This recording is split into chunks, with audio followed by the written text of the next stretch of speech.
Now more than ever, transportation business owners need industry experts at every stage in their company's life cycle. We bring them to you in the hot seat. Welcome to In the Hot Seat. Again, I'm Spencer Tenney from the Tenney Group. It's great to be with you. We have a great episode today, special edition with a client, Jeff Lorino. Say hello, sir. Hello. Hey, thank you so much for spending some time with us.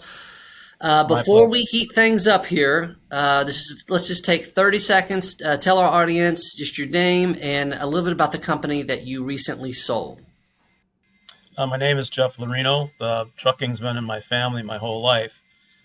Started off with 2 trucks. In about 10 years, we built a company up to 800 trucks.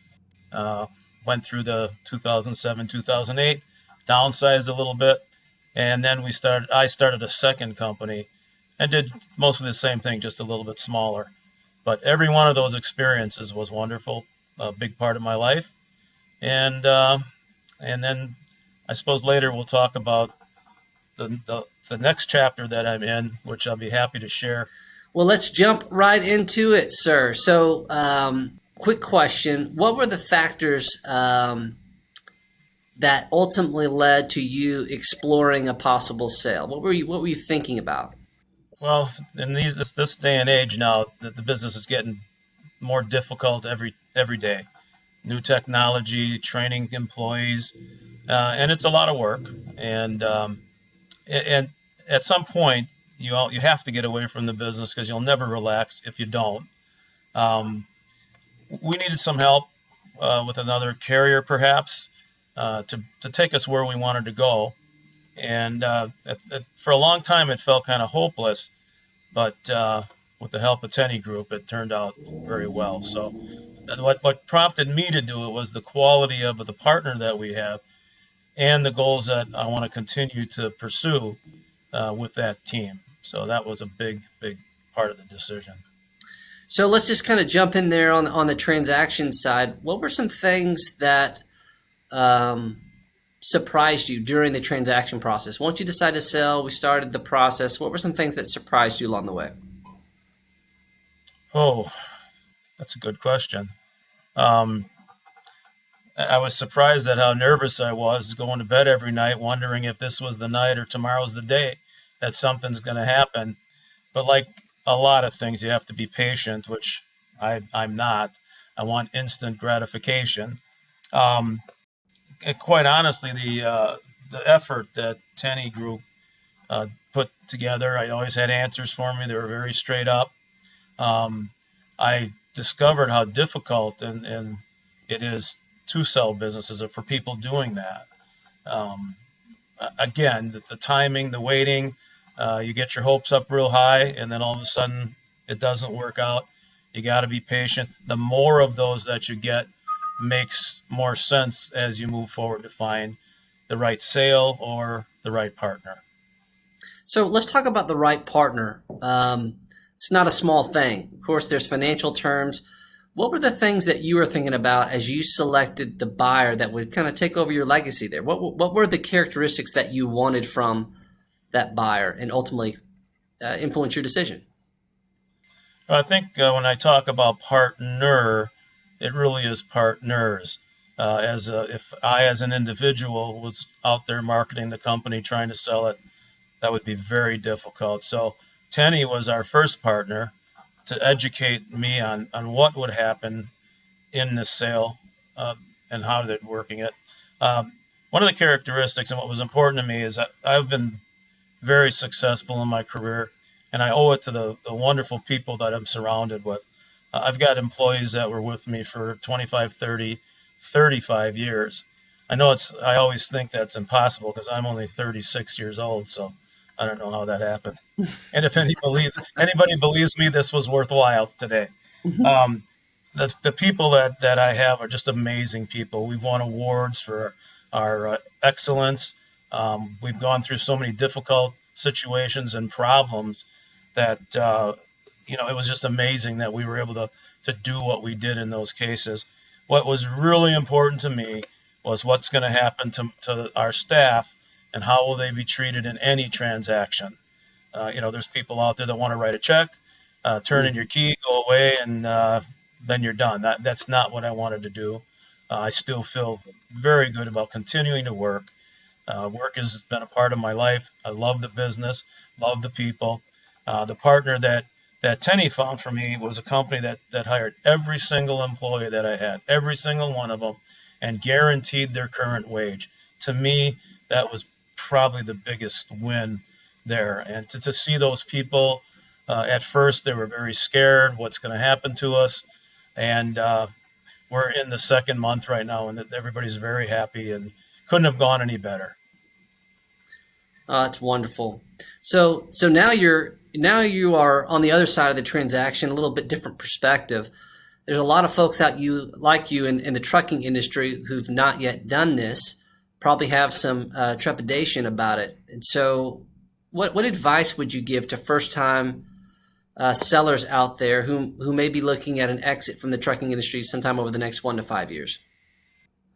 Just make sure you know why you want to sell your business. It's got to be for all the right things, and you may need some help knowing that. And again, I'm sincere when I say about the Tenny Group. They'll guide you in the right way and help you understand what you might want to do.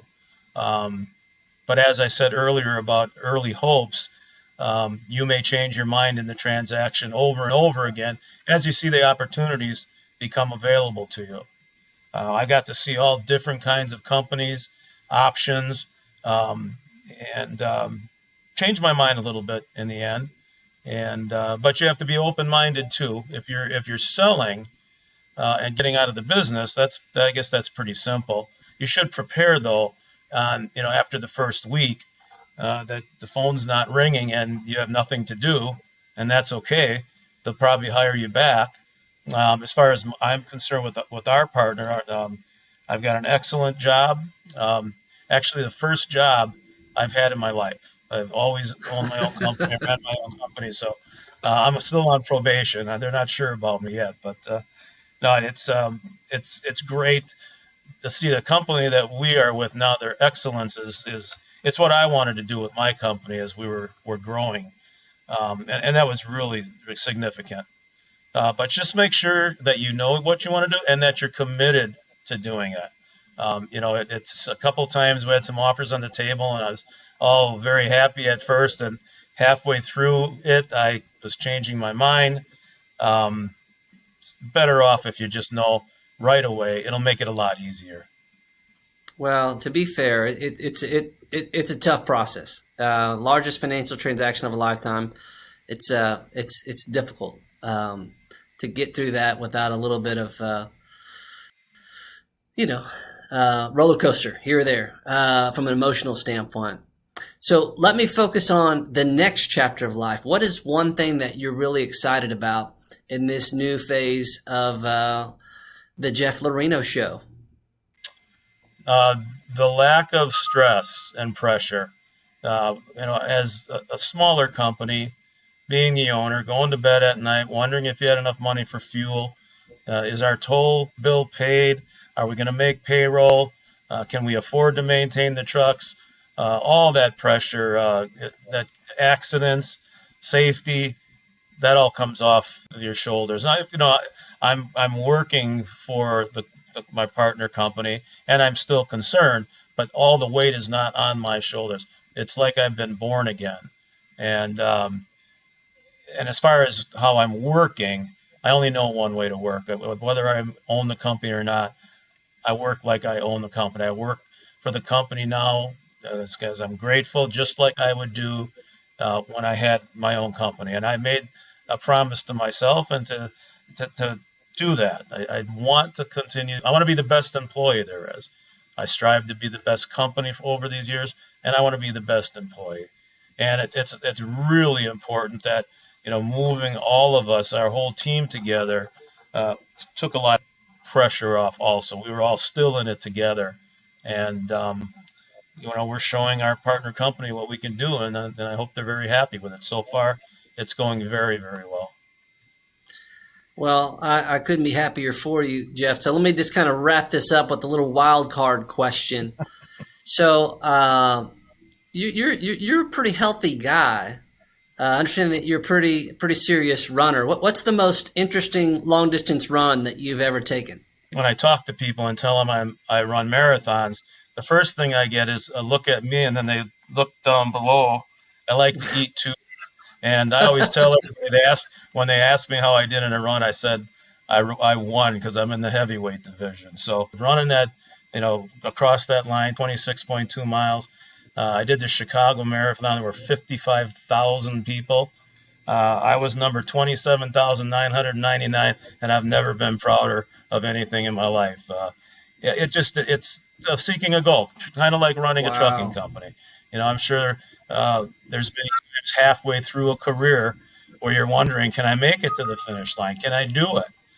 And I just can't explain the feeling. It's another good thing about the partnership. It's going to give me the time to get back out on the road and do what I love so much. St. Jude's is my charity. I run it for the kids. Great program there. Their hospital's wonderful. You get to see the kids. They have a lot of parties. Well, hey, I'll be cheering you on, Jeff, at the race and in this next chapter of life. I'm so grateful for the encouragement that you shared with our audience, for those that are kind of looking forward to the future. Especially thank you for just the opportunity to serve you. Thank you for being in the hot seat. That's going to do it for us here today. We'll see you next time.